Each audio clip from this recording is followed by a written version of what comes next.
Les 12 coups de midi, Émilien favorisé en secret. Ce vendredi 25 avril 2025, Émilien a réalisé un nouveau coup de maître dans les 12 coups de midi sur TF1, ce qui lui a permis d'ajouter 20 000 € supplémentaires à sa cagnotte. De quoi faire rager le public, qui l'accuse encore d'être favorisé.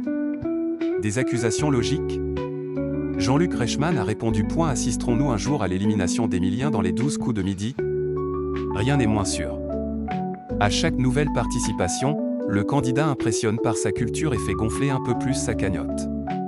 Et malheureusement pour ses concurrents, il n'a même pas l'intention d'abandonner de lui-même pour laisser sa place aux autres. Une domination sans partage qui agace certains anciens maîtres du jeu et qui motive une partie du public à crier au complot. Sur les réseaux sociaux, nombreux sont ceux à sous-entendre que la production ferait tout son possible pour protéger Émilien de possibles éliminations. Des accusations qui ne déstabilisent pas le principal concerné, mais auxquelles vient de répondre l'animateur. Invité d'Europe 1, Jean-Luc Reichmann a promis qu'Émilien n'était pas aidé avec des questions simples, puisque celles-ci sortiraient de façon aléatoire. Il y a des questions faciles en fonction de l'ordinateur.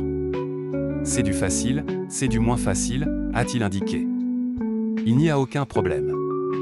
Le présentateur l'a ensuite précisé, pour un candidat habitué à découvrir des étoiles mystérieuses, il est lui-même porté par une très bonne étoile au-dessus de sa tête, et puis quand il ne sait pas, il invente les réponses et il les invente juste. C'est une histoire de faux, point. Ça veut dire que la France est belle aussi, plutôt que de chercher à salir les performances d'Émilien et à remettre en doute ses exploits, Jean-Luc Reichmann estime qu'il serait plus intelligent de savourer sa réussite et de l'applaudir. Ça veut dire que la France est belle et que la France de demain peut être très belle, a-t-il lancé. Il suffit juste d'accompagner au mieux les jeunes et cette belle jeunesse. Pas sûr que cela suffise à calmer la mauvaise foi du public.